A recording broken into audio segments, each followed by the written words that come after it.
And now we are Mateo. I'm so sorry. It's okay. There's people talking outside. I'm in my apartment, so there's people talking outside. It's beautiful. You should calm down. We should all be thankful and grateful to be home, right? Warm Yes. and protected Yes. from all the things that are happening right now, currently. For The sure. COVID and the unrest. So we just want to thank. So we are live. Here we are in conversation, politics, art, Latinidad, Negritude, and in conversation is a series of talks highlighting Black artists, activists, nonprofits, and ordinary people doing extraordinary things to dismantle systematic racism.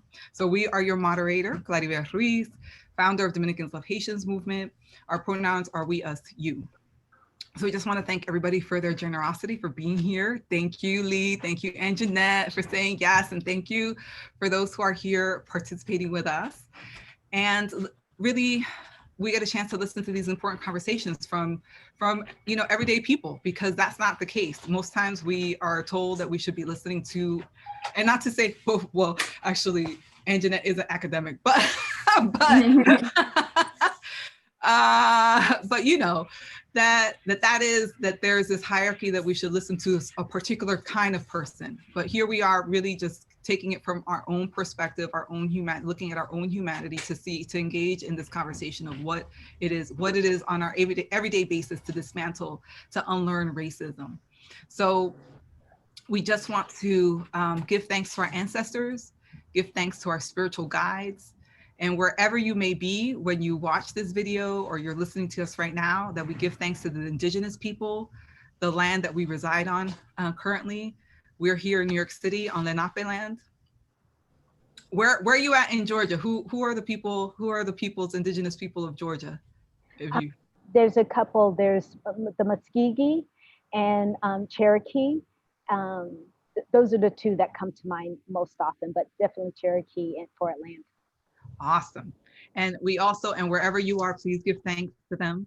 And we also want to give thanks to our elders, not only our human elders, but also our elders, our plant elders, mammals, amphibians, all the other beings that were here way before human beings entered into the space. We want to acknowledge them. So a little bit about Lee. Lee Vasi is an artist, activist, songwriter based in Atlanta, Georgia, originally from Fayetteville, North Carolina. She was 7 years old when she first began performing in productions at her local theater. At 9, she was selected to play young Nala in Disney's The Lion King on Broadway, and she spent 1.5 years in the role and continued to pursue her career in entertainment through her teens, traveling often between Atlanta and New York. Her accolades include opening for LMA, advancing to the top 48 of American Idol on ABC Season 1, and singing with the Carolina Philharmonic and Fayetteville Symphonies as a featured soloist, modeling in Ebony Magazine and the New York Post, and being awarded a scholarship to Tisch School of the Arts at New York University. There, she studied recorded music for 2 years before transferring to Spelman College, where she majors in comparative women's studies. She has professional goals of merging art with academia in order to affect change in the representations of Blackness, Latinidad, and womanhood in the media. Yes, give props, yes. Thank you so much. Thank you for having me. Yes, love it. So now, introducing Anjanette. Anjanette Levert works in the documentary sphere as a filmmaker, producer, curator, coach, and professor at the #1 HBCU, Spelman College. She's recently added a podcast to her list of titles, Creating Future Forward, as she talks with Black, Indigenous, people of color, documentary filmmakers about imagining our new future with the portal created by COVID-19. Anjanette is an Atlanta native, and she has also lived in Chicago, La República Dominicana, y Nueva York. She is currently the associate producer for a documentary following the Black Voters Matter Fund founders and several of their organizers and partners. So you have a lot to inform us about what's happening. Yeah. So we're gonna open it up. And the first question that we have is, y'all both live in Georgia. So yeah, let's talk about Georgia, because Georgia is a hot topic because Georgia needs to turn blue in the Senate and everywhere else so that we can have a majority and do what work we need to do to continue to do the work of unlearning racism and dismantling the system that is here here in the United States. Because just because Biden is president does not mean that the work is over. Right. The work has just begun, and we know that it is a real battle right now. Yes. And so we wanna really specifically kind of hone the question to how the media isn't honoring the Black women who turned, the state from Republican to Democrat. So what is your take? What's your take on that? Please, Anjanette or Lee, whoever would like to. Anjanette, how about you? Whoever would like to respond, we are cool with that. So Anjanette, would you like to respond? Or but I was going to allow Lee to go first. Okay. Well, thank you. I think that as far as disregarding the power of Black women and the vote of Black women, I think that's nothing new.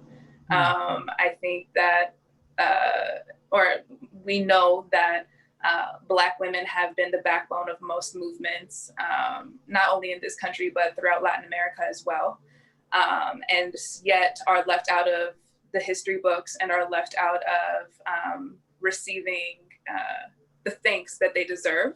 So I think that what we saw with Georgia is nothing new, and it's disappointing. But I think the fact that so much of this election was relayed through social media, that there are so many people speaking up for Black women and saying like, hey, like, give props where it's due. I think that's an exciting thing, to be able to see that support on so many platforms. That's translating over to media outlets and people saying, hey, wait a minute, like we need to give this credit over here. So that's exciting to see. But again, it's disappointing, but nothing new to discredit the Black women that did the work. Right.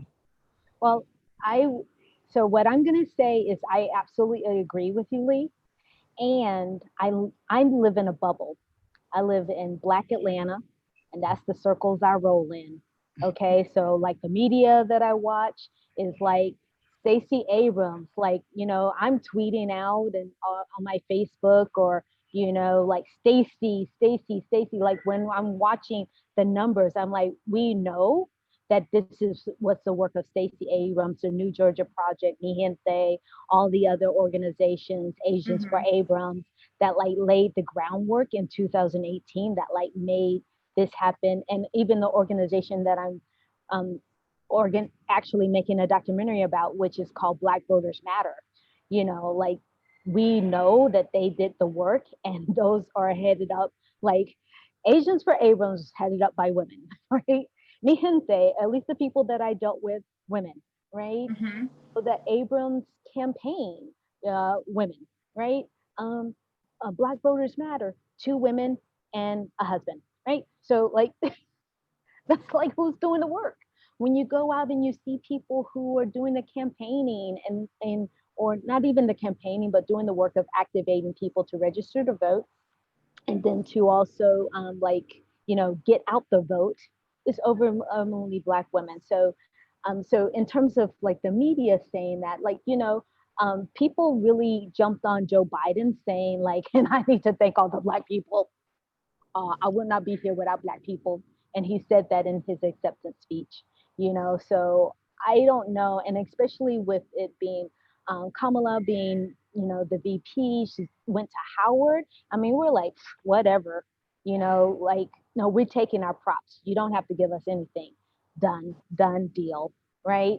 And so, and maybe it's just the media that I'm looking at, because like Trevor Noah did a whole thing about like, Stacey Abrams and New Georgia Project, or at least he mentioned Stacey Abrams, and like, and Stephen Colbert has had Stacey Abrams on his show several times. So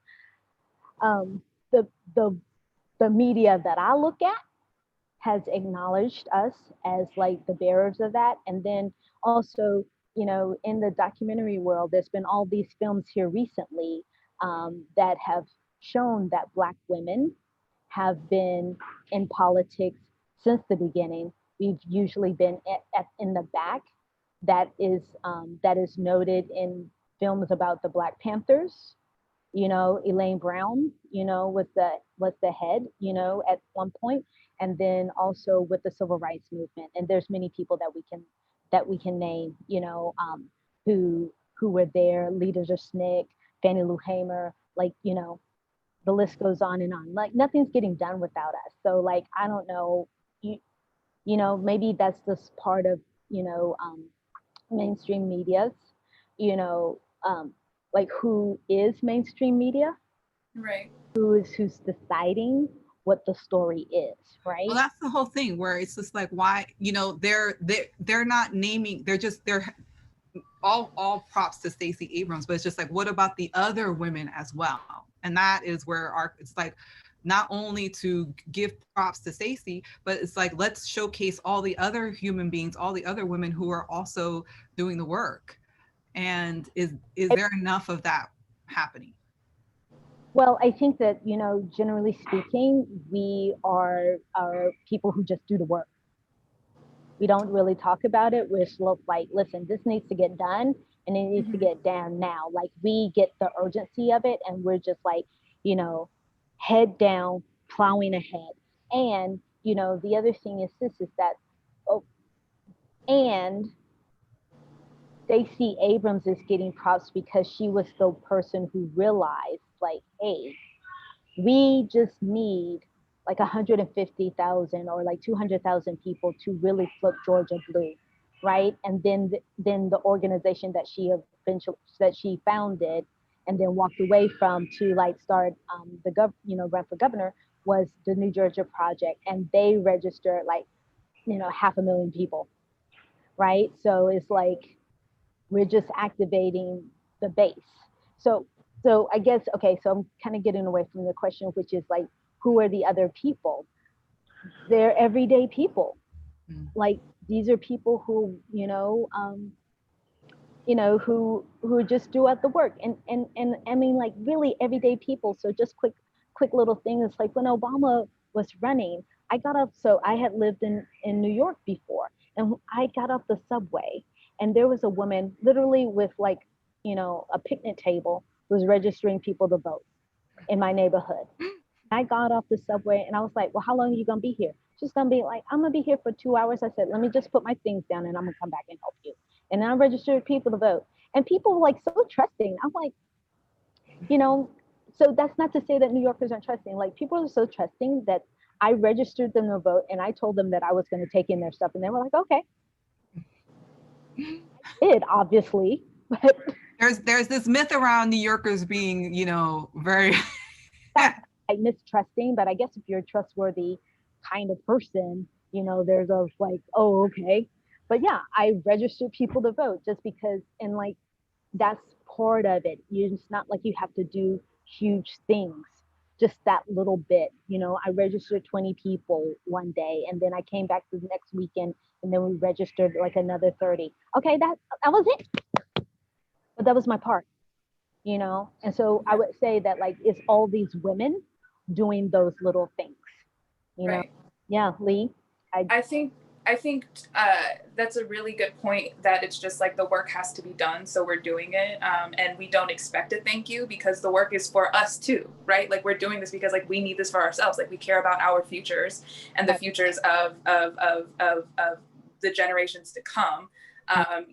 Speaking of the Obama campaign, I remember I was 11 years old and I was doing like calls. I was calling people from an Obama call center. I wasn't even like supposed to be there. It was like supposed to be like 15 years and up, but I was like so galvanized and so motivated because I saw a candidate who I thought would care about my future.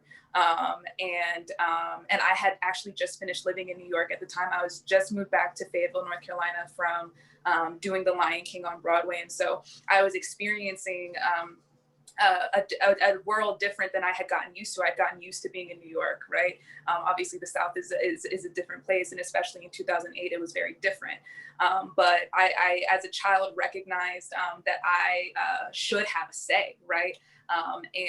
So I was working, I was calling people, and I would get a lot of racist people who would get like, who would say like things like, "I'm not voting for that N-word," and I heard those things as a child. And I think that we have to acknowledge the youth and Gen Z as a major factor of this election as well, and growing up in a world that is blatantly and overtly tumultuous to experience. Like on a daily basis, there are things that are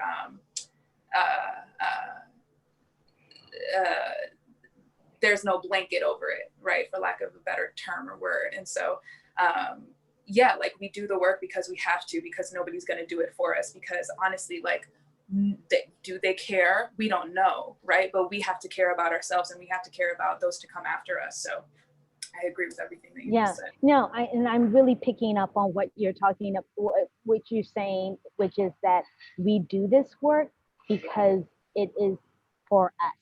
So it's interesting, like, listen, I'm not trying to pub this organization, but I just really, appreciate the work that they're doing, which is like their slogan on their t-shirt is like, Black Voters Matter. And then on the back, it says, it's about us.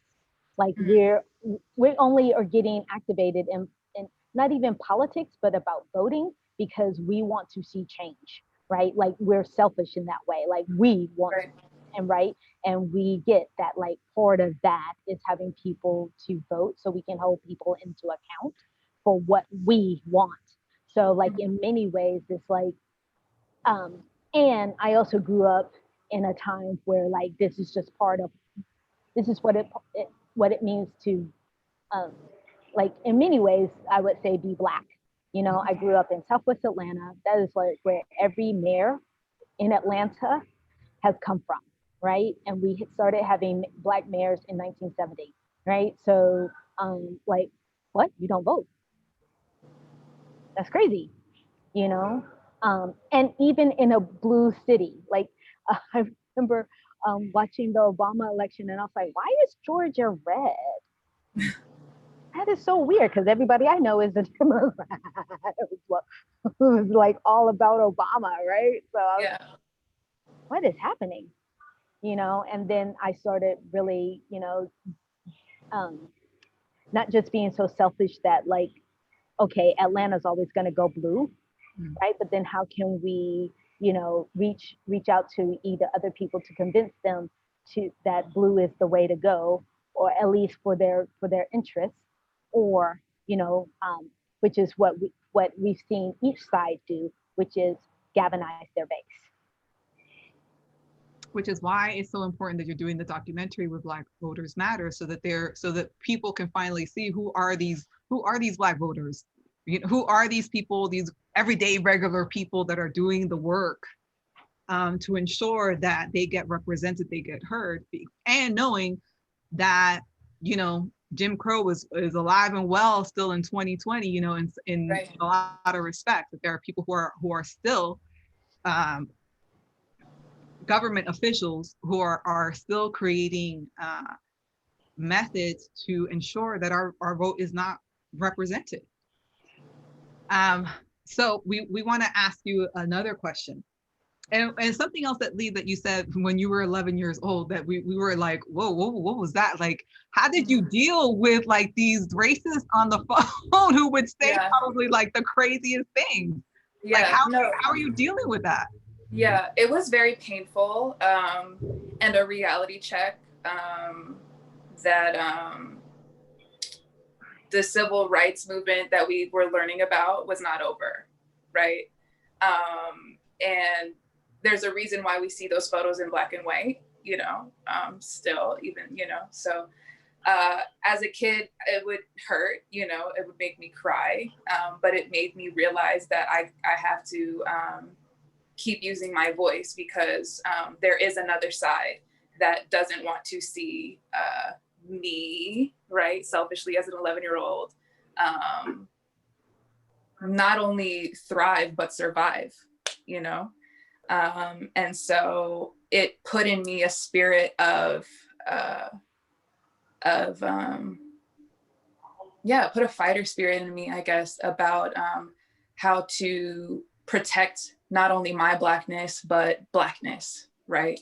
Because that's when I learned, that was when I learned. And also at the time, you know, in my household, we were pro-Obama, but I went to a predominantly white middle school where it was very go back to Africa, you know, all kinds of things that really came out because of the representation, right, that Obama was bringing us, right? They didn't like that we were being represented in such a place of potential power, right? And so that was tough to deal with as a kid, but it's the reality. It's the reality of the world that we live in. So I think that we all have those moments where we learn that our Blackness is not only not celebrated, but that it is, I would say, kind of preyed upon in a way. But yeah, so I digress. No, I mean, you're gonna say, Anjanette, we're just over here being like, yo, what a strong human being you were at 11 years old to handle that. Thank you. And also that we could, you know, and that it created who you are now. Right. Well, I think the other thing is that, you know, one of the things about living in the South is in contrast to living in the North and other places, which is that we are very clear on like which side people fall. They show, right. You know, right. We're very clear about it. So I think that, you know, unfortunately or fortunately, you know, is that that's a conversation that we do have with, you know, our children, you know, probably around 9 or 10 or something like that, you know, and there are still places that, you know, even as an adult, I'm like, can't go there. Or like, it's just like not even worth it. Like, of course I can go there, of course, but it's not worth, you know, me having to call, you know, somebody, you know, or just like whatever the drama may be. And, you know, in Fayetteville, like, I'm like, I just know so many Black people who live in Fayetteville. Yeah. It's just, you know, like, what? Yeah. You gonna wait a minute because I'm about to call Pookie them and it's gonna be on like that. Yeah, and you. Yeah, right. That's the thing too, is that there are a lot of Black people in Fayetteville. There are a lot of Latinos in Fayetteville as well. Fayetteville is a military town, so it's very diverse. There's people from all over the world. And I would say, you know, there are probably equally as many Black people as there are white in Fayetteville. Fayetteville, though, there is a Black side of town and there is a white side of town, just like most places, honestly, if we're being real about it. Yeah, and Fayetteville did vote blue for Biden. I don't remember where Fayetteville went for the Obama elections, but where I was in middle school, it was very red. It was very red. It was different. It was on the other side of town, you know?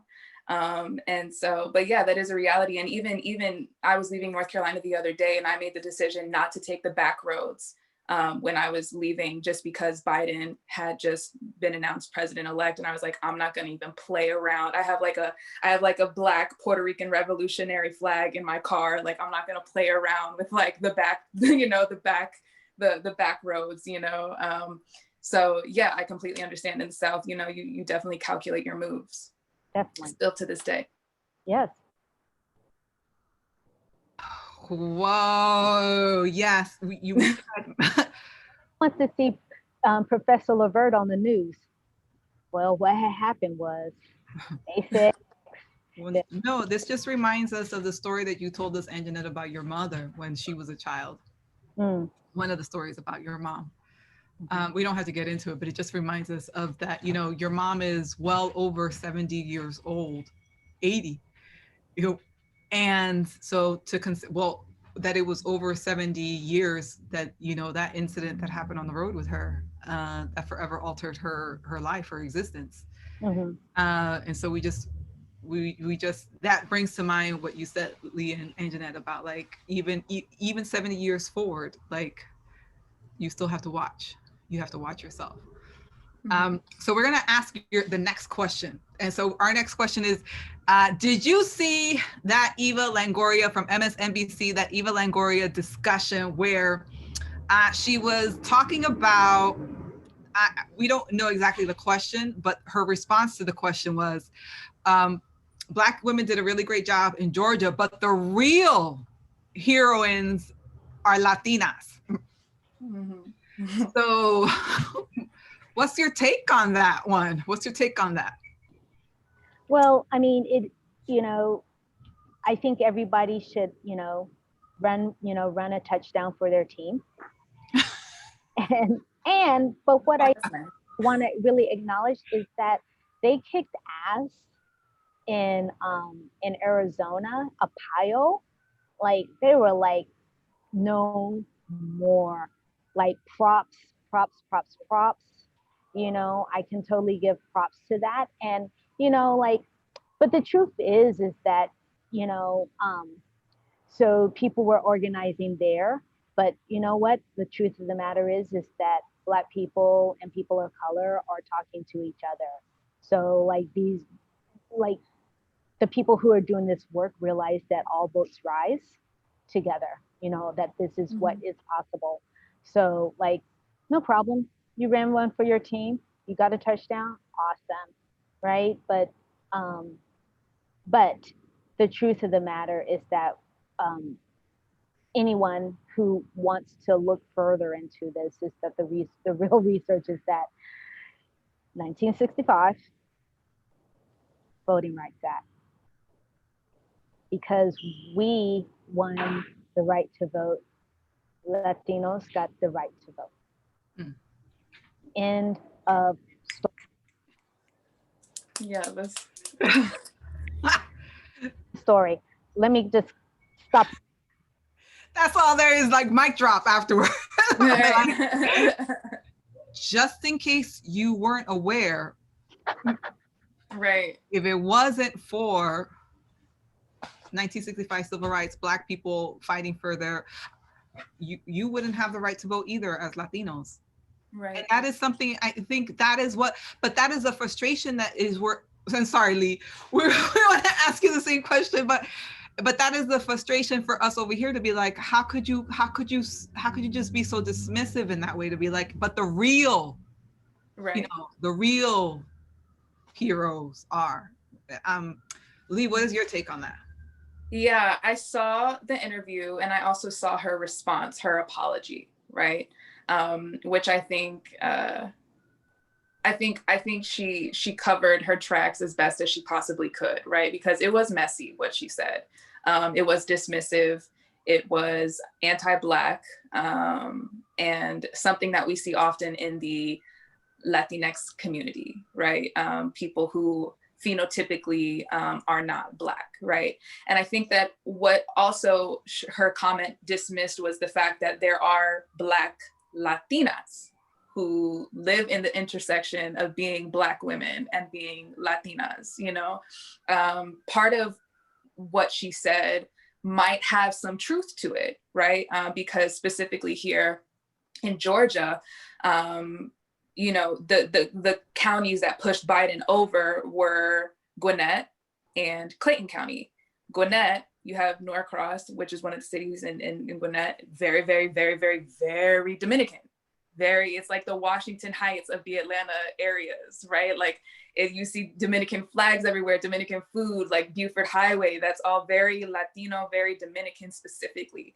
And then Clayton County, you have places like Jonesboro, which are very Panamanian, right? And a lot of these people fall under the Afro-Latino, Afro-Latina, Afro-Latine, Afro-Latinx, you know, categories. And so I think Eva's comment, dismiss the fact that there are people who inhabit these intersections who contributed to the election in droves and in unprecedented numbers. But overarchingly, I think that what she said was rooted in anti-Blackness that is learned, and that is a part of the structure of Latinidad, which is to dismiss the Black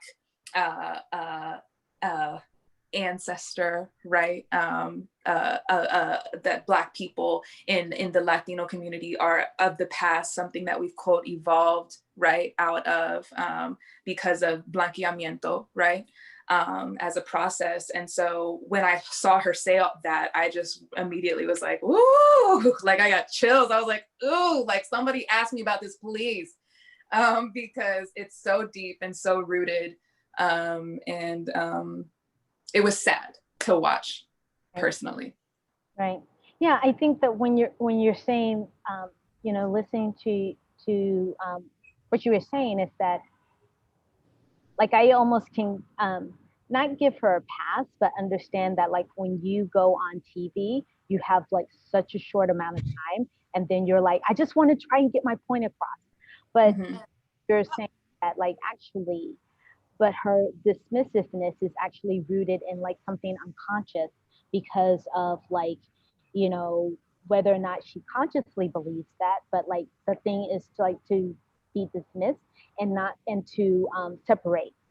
Right, and to erase. Yes, exactly. So, because it's like, but what I came to talk about is this. Right. Like, okay, yeah. Okay, great. But this is what I came to talk about, right? Yeah. If you're not listening, or because that's actually your belief, but then your husband, I don't know, like, I mean, your former husband, so hey. But listen, she went on for the next 5 minutes to talk about why they Latinas are what they are. Like, it really was for us a question of like, who were you talking with that made you think that this was a good idea to say on national TV? You know what I'm saying? Like, you must have been, I would hope that you, or maybe not, maybe that was the problem. She didn't talk this through with somebody before, like, saying something. Lee, you were going to say? Right. If she did talk to someone, it was probably someone rooted in the same consciousness or unconsciousness, rather, who held the same structures, who exist within the same structures of privilege that she does, right? As a fairer-skinned, straight-haired, right, Latina. So she might have talked to somebody, but they might have come from the same paradigm as her, and resulted in what she said. Right. Absolutely. Then they absolutely wouldn't be able to hear themselves and hear how racialized they are, right? And how much they carry this anti-Blackness and the superior, this idea of being a superior caste, but also the idea of like separating yourself. Like, we're not that. Exactly. We're not that, which was the other part. Say that again. But you're going to benefit from us for what we do. Like, you stand on our backs. Like, that is the historical, that's our history, isn't it? I mean, because we always acknowledge the revolution. Listen, if it wasn't for Haiti and the revolution, it's not to say that people weren't fighting all over the Caribbean and South and Central America. People were not attempting to liberate themselves, but the first, we acknowledge that truly took place. And if it wasn't for our ancestors who liberated, then we wouldn't have what we have right now. That was like the for us, the seed that sparked, that allowed people to know that this was possible, even in the underground, because the other countries weren't going to let people, know. God help them. Then the enslaved would be like, oh, that's happening over there. We doing it too. What? We're already doing it, but now we know. It's like, that is absolutely 100% right, possible. Right. That is definitely possible. And it gives people the fortitude. Like, this is like, okay, let me dig deep. They did it, we can do it too. Like, and then, because we see from history is that it was popping all over the place. Once Haiti got going, it was like, oh, wait, okay, here we go. and they supported Right. so many countries with their own liberation. Right. Yeah. So and it here again, you know, as you said, as you mentioned, Anjanette, had and we have seen time again, right? Even with the suffrage movement, they had Black women come through so that they get the vote, but then left Black women to, you know, to fend for themselves around, you know, the instance of racism and how that was impacting Black women. So um so for you to be so dismissive is insulting, and as Black people we need to say something, and Right. we need to not allow, we need to check people on their that internalized racism and that, you know, that white superiority that is we're constantly in battle with, right? Because even as somebody who's Black, we need to make sure that we're checking ourselves as well, Of course. checking ourselves for our anti-Blackness, and checking ourselves for the, because we know white superiority so much better than we know white people better than white people know themselves, because we had to. Facts. We had Right, to 'cause learn. we We have had to. to. We had to. Not that we had to learn in order to survive. Yeah. Mm. So the next thing that we want to quote this. This is a quote from, I think, Wall Street Journal. Stacey Abrams said Monday that she won't concede her loss in the 2018 Georgia gubernatorial race. Republican National Committee Chairwoman Ronna Romney McDaniel tweeted the previous day that Abrams should concede if she, quote, actually cared about the integrity of the elections. So here there is this huge amount of pressure for Stacey Abrams to concede, and yet we are in 2020, and the Republicans, you know, Trump is not attempting to concede. He's hiding out in the bunker, right? Not the bunker. tweeting all the time about I won. Meanwhile, he only has, like, what, at this point now, 219 electoral votes. Is that, you know, if that is accurate? Mm-hmm. And the Republicans are still sitting on the fence, not really, you know, making that declaration of you actually should concede. Even if people recounted votes, for us it's just like we 270 was, you know, he won. So and you know, that we shouldn't trust the electoral process is happening now, but they were so quick to, like, you know, call Stacey out and be like, no, you need to concede. So what are your thoughts about that? Well, so personally, right, my vote was suppressed during that election with Stacey Abrams and Governor Kemp, and that pissed me off. You know, like I wanted to vote for Stacey Abrams, and so I know that happened to a lot of people, specifically within my my zip code at the time. It was very infuriating. And you hear about Georgia being a voter suppression state, right? But then for it to actually happen to you, it's like, wait, like there's got to be something we can do about this. What can we do about this? Nothing, you know? And so I think that it's, again, like a something that we've seen throughout history, that just kind of inherently, no matter what Black women do, like it's going to be perceived as wrong or irrational or emotionally charged, right? And where we're actually seeing that is with President Trump, right? He's irrational and emotionally charged in his refusal to concede, and he has a different standard, and he's, for some, according to the right, he's right, you know. And so I think that it's telling of just how our nation and how the world really views Black womanhood and Black women. Yeah, those are my thoughts. Again, I was just in my bubble, and I tweeted to Stacey, do not under any circumstance concede, or I'm gonna have to come up there. Like, I was like, oh no, we're not doing that. This is robbery straight up. This is just straight robbery. So I I'm always doing stuff during the election. So I worked on another documentary. So I had an opportunity to go frequently, in different parts of the state. And I literally saw that people were living, like time had stopped in some of these places. I was just like, wait, where am I? Like, what year is this? In terms of how like Black people were living, Black and Latino people, because I also, so that one, it's following different organizations and different candidates. And I was like, yeah, under no circumstances are we conceding. Like, we gonna count all these folks for real. We going to the mat on this one. And so I was so proud of her that, she, and even when she was like, I'm not conceding, because that means that that I'm acknowledging that I did not win. What I will do is step aside, because I definitely won. Right. And so, yeah, that's all I have to say about that. And so, like, I think that that's, so in many ways, they should have let her just be the governor, and then we probably would be quiet, and we wouldn't have, you know what I'm saying. Then all Providence, because then we wouldn't have what we have today, right? If that would have taken place, there was a real activation.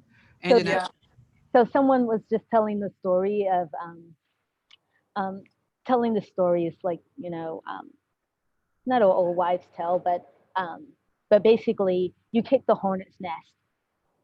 Oh, okay. Is that what we're doing? Okay, I got you. Uh-huh.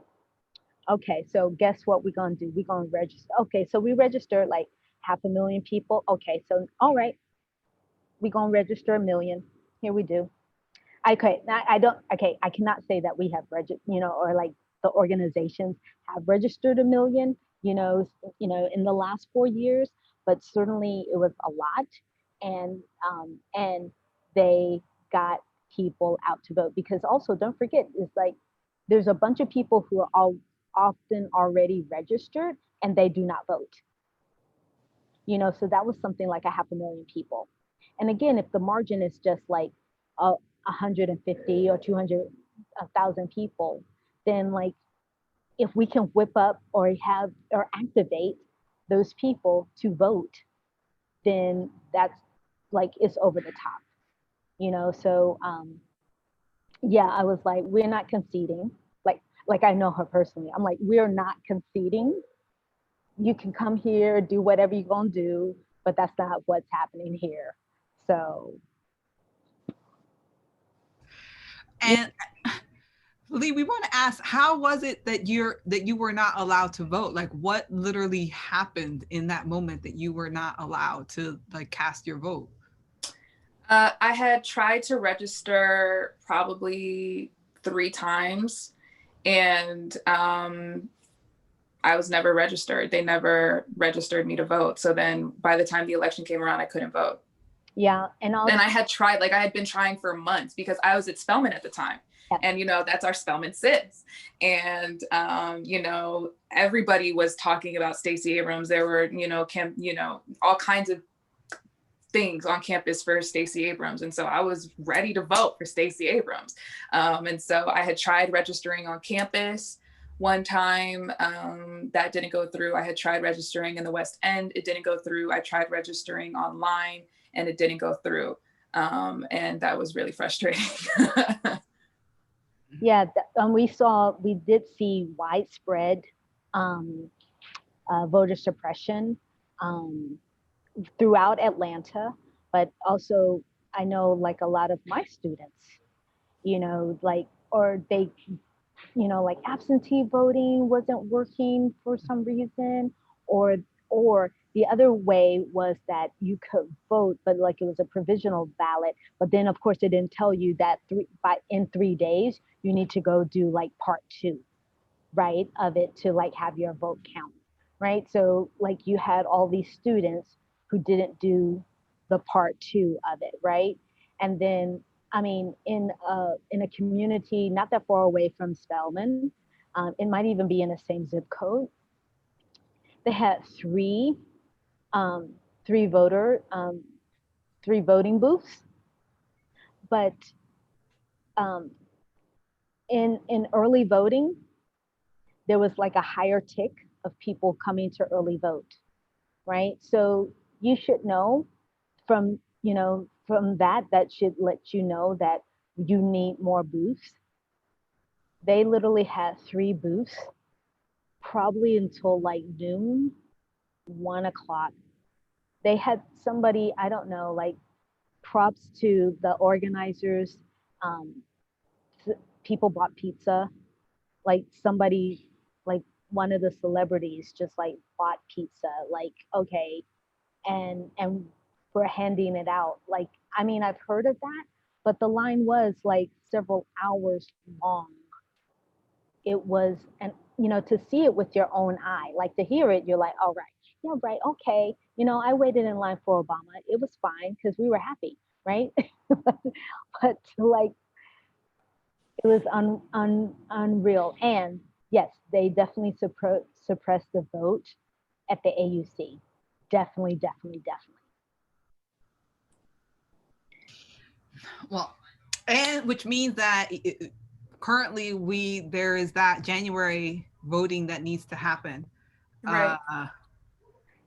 What's the situation with that? It's a dogfight. It's a dogfight already. So I mean, you already saw that, like, in what is it, in North Carolina.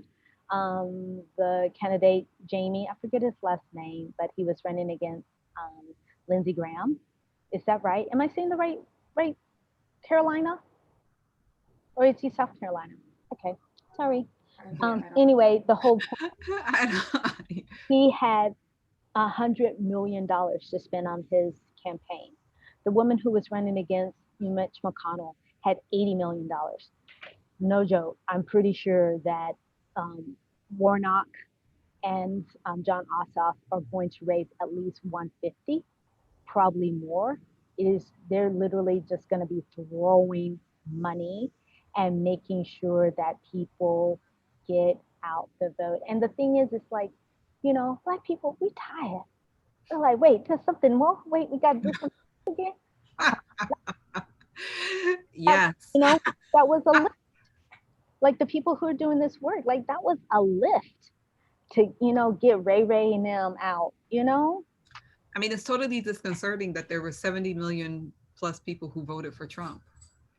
And that we have to contend with that, like we have to look and be like, what does that represent to us as a Black person? 70 million people who don't give a shit about you. Listen, real talk, I cried. Like when I heard the number of people who voted for Trump, I just thought, why should I bother? I literally had a moment of like, why am I bothering? That means that like half of this country would rather see me dead. Like no matter what I'm doing, I'm doing things that actually also enrich your life, and you would rather see me dead. Like, wow. That was really heavy. And I went and laid back down. I cried, and then I went and laid back down. And I was like, I can't deal for a few hours, but that's like, and so now it's like, so then the other part of that is to turn that around and be like, okay, yes, watch me now. You about to eat that. You about to eat that for real. Because, yeah, it's happening. We're going to get those 2 seats. I'm going to do everything in my power, and activate other people to do the same. Right. I think I agree. Like everybody's really activated. Everybody's talking about it. I've never heard like conversation around a Senate race like this ever in my life, especially within my peer group. Like, usually like we don't know any idea what's going on, like with the Senate, we don't know who to vote for. We just say who our parents say to vote for, like honestly. But I'm seeing my friends, sharing on Instagram and TikTok even, about Ossoff and Warnock, and you see signs everywhere. It's kind of unavoidable. You walk out the door, you see something about this our next task at hand. So I think it's really exciting to see how much conversation is around it. just because I've never seen anything like it before within my peer group. Mm-hmm. Yeah. Let us turn it out, because we recognize that, you know, yeah, it's like one of those things where you forget how important the Senate and the House are, right? Like there are a lot of people who think it's the president, but it's just Right. like, no, like if you don't have the majority in the House, in the Senate, then depending on who is, you know, the president, then it is going to be a very difficult, it's going to be a contentious Sure. 4 years, right? And that things that people may want to happen will not happen because of the contrary people who president to House and Senate. So, you know, we got to turn everything blue so that we can have some real, you know, transformation change. Right. And I think that, you know, the thing of it is that we were left disappointed with Obama.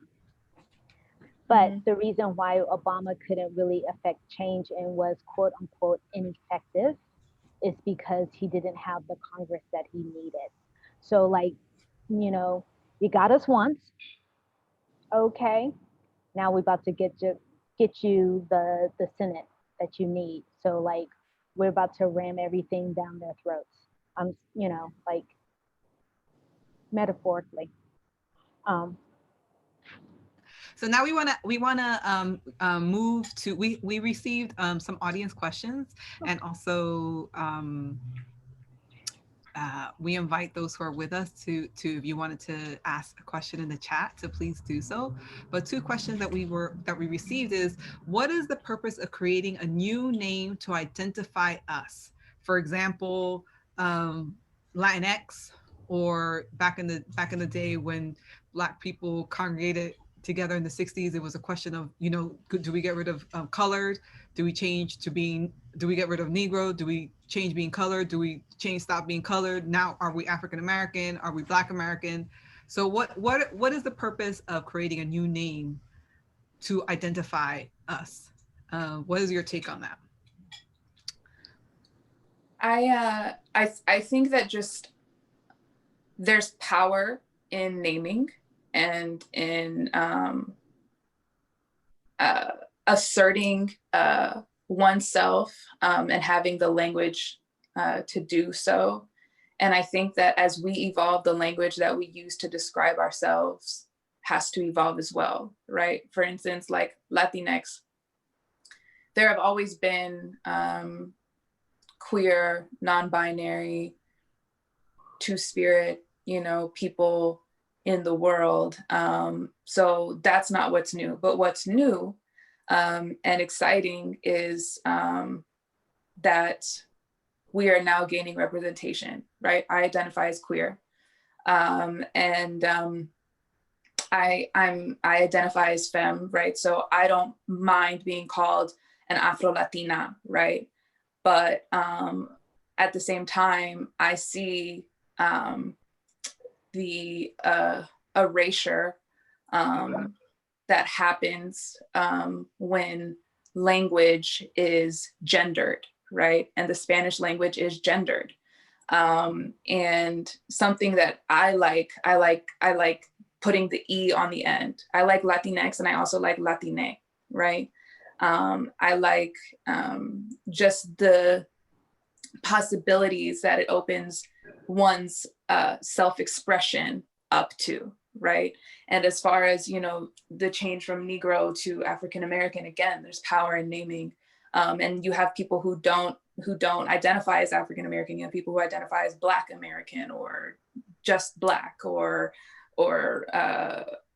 you know, what have you. And I think that as a society, we should allow room for us, right, to expand upon and experience our identities in different ways. And oftentimes language is that pathway for that. Yeah. I don't have anything to add. I was thinking the same thing. Okay. Awesome. Yeah, because we can understand language. You know, language is used in order to really fortify, create who and what we are. It is the basis of the creation of society. And so, yeah, we have to identify ourselves, because otherwise someone else is going to identify us, as they have done. And inside of that identification have also created the hierarchy that says that you are less than, right? So we have to use that language to take it back to as a place of liberation. Right. So that's what we see for ourselves as well, which is why there was so much power inside of being like, for many people being like, I'm not Negro, I'm not that, or, you know, don't call, we're looking at how to, you know, we're not colored, we don't want to be called colored, you know, or like how you said, Lee, there are those who are like, I'm black. Let's see if our boyfriend is okay. Are you okay? The soup is good. But to be like, just call me black, because then, you know, Pan-Africanism is like, we all, you know, we understand that we are part of the African diaspora. Right. So that also, so that takes out nationality, and creates this unifying force. So that, and so we see that the purpose of that identification. Another question that was asked is, why is it so important to understand intersectionality of race, culture, and all parts of identity across Latinidad? Now, do we just want to say personally that we do not we don't identify as being Latin anything? Because we know that that is also has been used to suppress us as Black people, and which is why you needed Black people to call themselves Afro-Latina, you know, Afro-Latini, whatever, you know, like they needed to be able to identify themselves because they weren't represented. Right. And but what is your take? Why is it so important to understand the intersectionality of race, culture, and all, and we'll say in all aspects of identity, not even, you know, not across being Black, across Latinidad? What is your take? Well, I think, why would it not be? I mean, people are diverse and multi-layered, and so to cut off anything would be a denial of who that person is, you know, as an individual and also collectively. And also the other thing is this, is that we borrow from each other's cultures like all the time. That was like the thing that I really got when I went to live in the Dominican Republic, which was like, wow, we are like so culturally, we have so many similar cultures. Or no, that's not right. What I want to say is, yes, we do. Yes, that is what I want to say, which is that like I was able to see the similarities in the culture, and to look at the different people and be like, oh, she looks like my friend Maria, you know, she looks like my friend, um, you know, I'm just gonna make up like, like the blackest name ever, right? And but her name is Anna, right? It's like it doesn't really matter because we're, I don't know, I was gonna say we're mezcla, in many ways. So the thing of it is that this distinction of separation is actually manufactured, and we totally see that on the island of Hispaniola. But when we actually start to examine, what we like, then it's like, okay, you know, um, just a little case in point is that I love to dance salsa, and when I came back from the DR, not that the DR is like big dancers anyway, they not salsa, right? Merengue, okay. I don't even know if bachata had been invented. Okay, but anyway, the whole thing is that when I came back and I started dancing in the different, there's like 2 or 3 places you can dance salsa in Atlanta. And so when I was hard pressed to like find anybody. Now when you go, you're like, is there like, who are all these black people dancing salsa? and killing it. And then of course you've got a stank on it too. I'm like, you shouldn't be doing the cha-cha slide in the middle of the salsa. I mean, gonna break out with the cha-cha slide and then gonna go back to the salsa. What?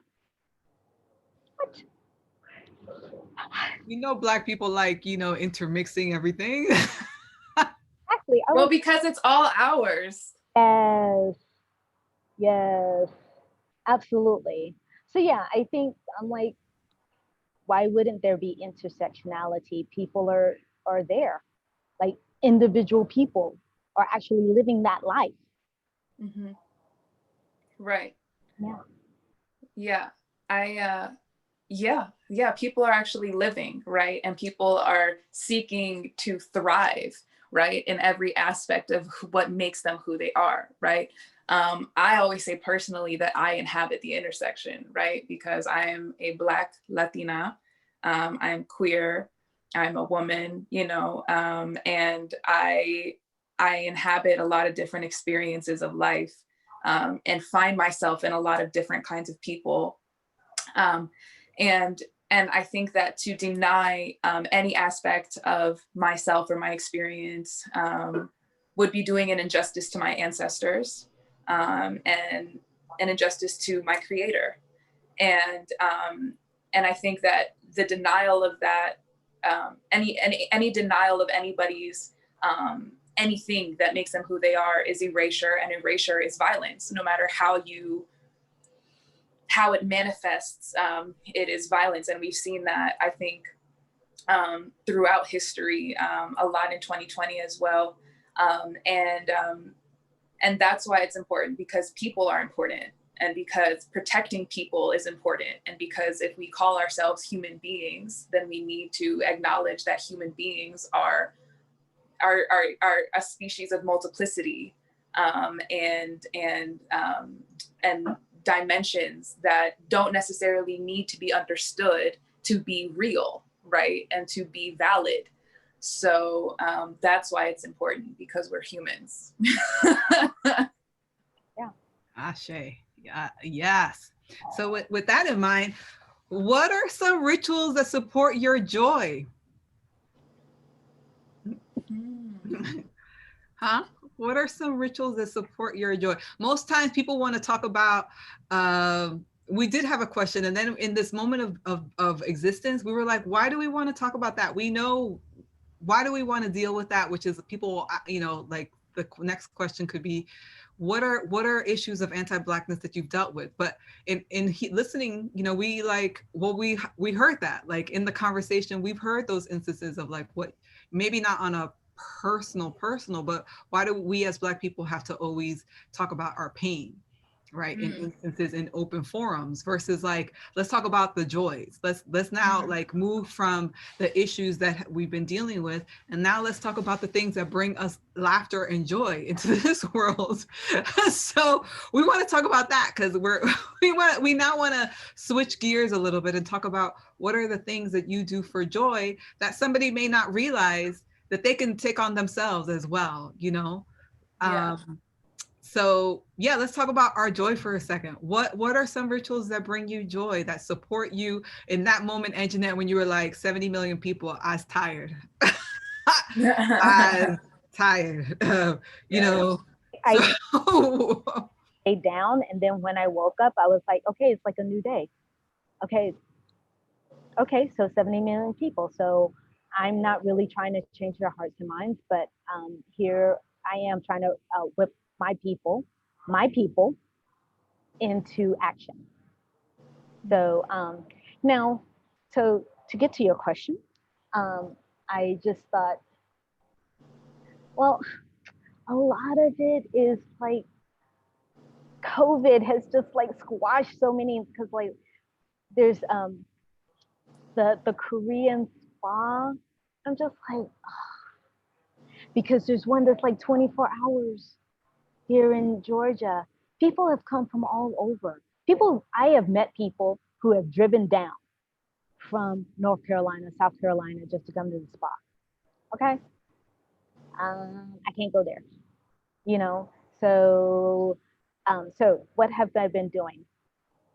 Unfortunately, I have been self-medicating through food and alcohol. I do get out and jog, if you want to call it that. But if you are a good walker, I would probably be running to catch up with you. Like that's how slowly I'm going, seriously. But I do make that effort like once a week, and then of course I say I'm gonna do it more, right?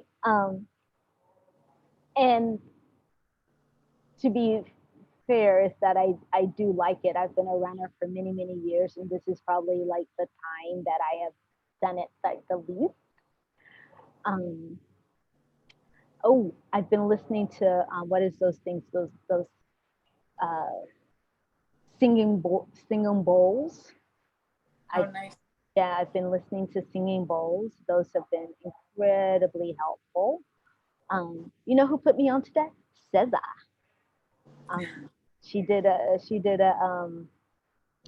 live, and it was so crazy because people were like, Cesar, I love you. And I'm like, will you all stop it? She's trying to tell you something about these singing bowls. So anyway, so I've been doing the singing bowls. I've been half-ass meditating. Yeah, it's half-ass. Because like I know that I need to. I know. But you resist? Yes, and I resist it, you know. But I also have been allowing myself that like 2 minutes of deep breathing. Okay, that may be what we can do right now. So also granting myself some generosity and and some space. This has been have a lot going on, you know. So those are some things, and also I would also say I think due to COVID, I've also like if people pop into my mind, I just reach out. You know, whether or not they, you know, they have a chance to, you know, to respond right away. But you know, I've been doing that more. Like when, you know, think of people, just hit them with a quick text, you know, thinking of you or saw this or whatever. Yeah. So those are my things. Nice. I make music. It's both what I do for work and, well, not work, it's work, but joy. So I'm blessed to be able to do that with people that are a healthy and loving community. I have a really great community of collaborators around me that I'm really, really fortunate and blessed to be around.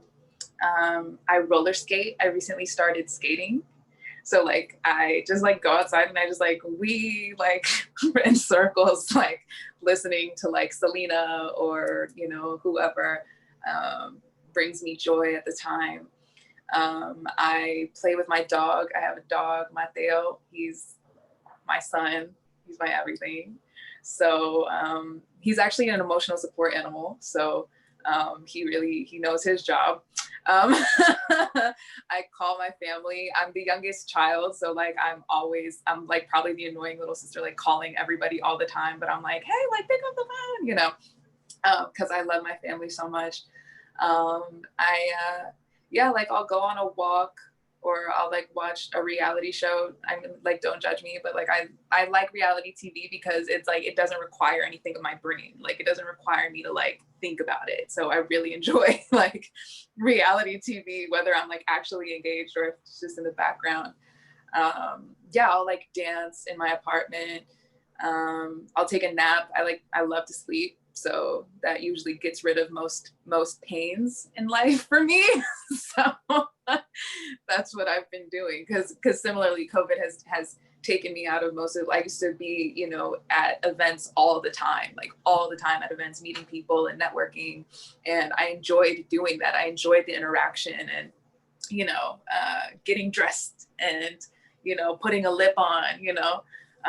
But so now I'm learning to put a lip on for myself. And, you know, yeah, so that's what I do. And can we show people your fabulous Oh, beautiful sure. hair. If you get Sure. closer, because you can't see the intricacies of the beauty of what's been created. Also going to get your hair done by your fabulous hairstylist. Yes, Dana Lynn Styles. Follow her on Instagram. Shout out Dana. So, I mean, it is beautiful. So then our next question to you as we wrap up is, what do you hope for the future? What do you 30 years from now, what do you envision? What do you see? Could be as a possibility 30 years from now. It's a big jump. Yeah. 30 years from now, I will hope to have had children who hopefully will be living in a world that I had a part in making better, safer, more accepting, more compassionate. 30 years from now, I envision a world that is more compassionate. I think that we're ready, you know. I think that COVID, especially us being away from each other, is making us realize how much we need each other, and that in that we have to be kind to one another. I think that what we're seeing with voting and the government, and you know, not just in our nation but worldwide, I think we're seeing just people want just like the bullshit to stop, you know. And I envision a climate that we fought to make sustainable and livable and breathable again. I choose to be optimistic about the future because I have to be, right? And because I want to be. I want to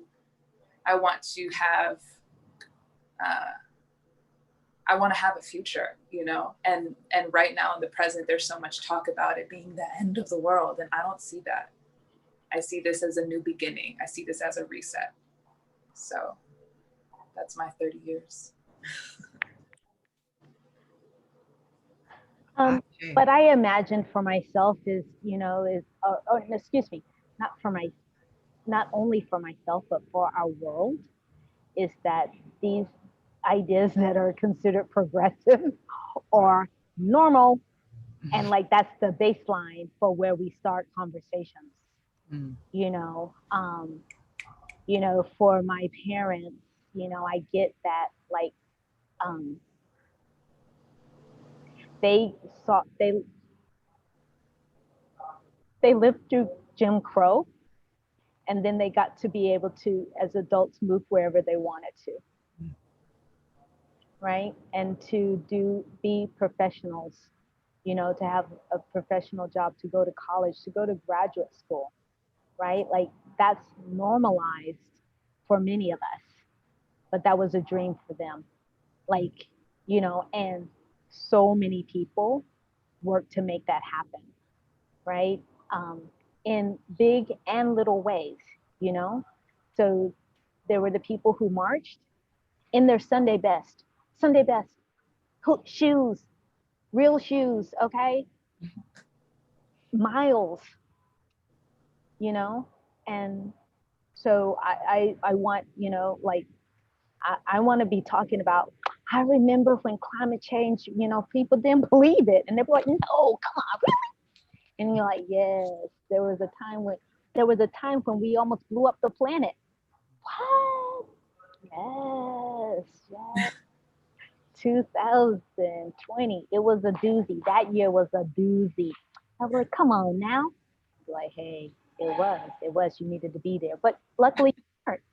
You know, you just got here. You just got to the planet. I love it.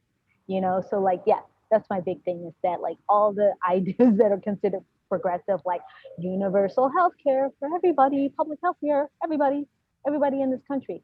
It's, you know, it's a travesty. You know, it's like, anyway, don't get me going on that. But anyway, all the progressive ideas are like no big deal.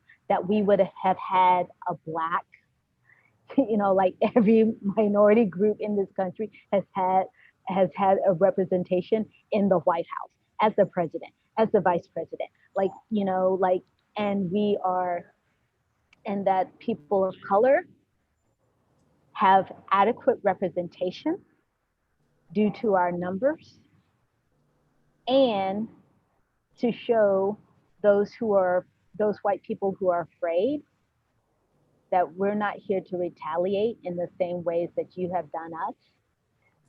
We just need you to get out the way so we can do us. That's it. Get in where you fit in, too bad, so sad.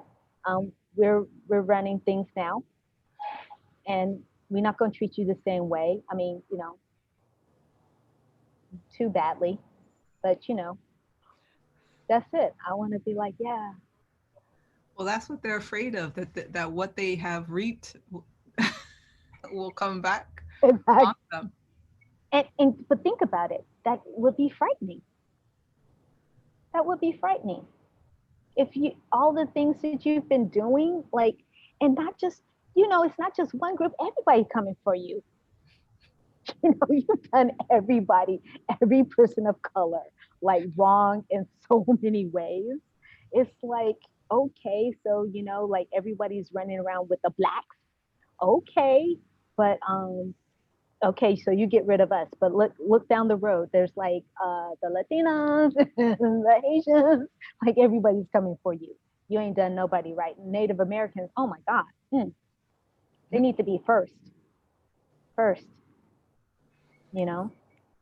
So, so that is my. I want, I'm gonna hold on to. I'm gonna see that one. I'm gonna have to hold on and just piss them off. She won't die. I'm holding on. Well, thank you, Lee, and thank you, Anjanette, for your words of wisdom, looking forward 30 years from now. And so we just want to ask everybody who's here with us and listening, we ask you to give back to Dominicans Love Haitians movement, because that is, as a nonprofit created by a Black femme,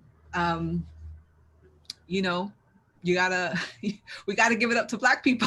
We got to give it up to Black people, and we have to give back to those, inside of for us, by us. It's important that people give to the organizations that are being created in order for us to unlearn racism and heal from the ramifications of colonization. And every amount counts. Every amount is not too small. $5, $10, whatever you have. And so you can join us on patreon.com/Dominicans Love Haitians, or you can donate directly to bit.ly/DLHM-donate. And also just, or you can go on Dominicans Love Haitians website and also click on our donation site, the donation page. So again, we thank you for those of us who are here with us. We thank you, Lee and Anjanette, for the time that you gave so generously, for being here, for giving us your thoughts, your inspiration, and the generosity of your own history on things that have happened to you personally. And we're just really grateful for both of you. Just so people could know, Anjanette is on the board of Dominicans Love Haitians movement, and we're in conversation for Lee to be on the board as well. But you're going to be seeing more of Lee soon, very soon. We're going to be, letting you know about some other events that are happening. So we are so happy for that. Yeah, reserve the date, November 20th. Put it on your calendar, and we are so happy and very grateful. So thank you so much, everyone. We're gonna thank you. Wearing my Dominican Haitian shirt. Oh yeah, you want? Oh yeah. It's too short, and I don't want to stand up because then it'll be like booby shot. Oh yeah, buy yourself a Dominicans Love Haitians movement T-shirt. You can go on our bonfire.com/store DR Loves Haiti and buy yourself a T-shirt. We have some fabulous T-shirts, fabulous sweatshirts. We got stuff for you to walk around with instead of like, who are these name brands? We don't want to name these name brands. But instead of rocking these name brands who make millions of dollars, like give back to an organization like us. So we just, yeah, give back. It's important. This is the only way for us to stay doing what it is that we're doing, right? To support our communities, to heal from all of the things that have happened to us. This is our way of doing that, of dismantling the system. So that 30 years, as Anjanette said, what we call progressive is just our regular day-to-day experience. We deserve that. We absolutely deserve that. So thank you. Thank you.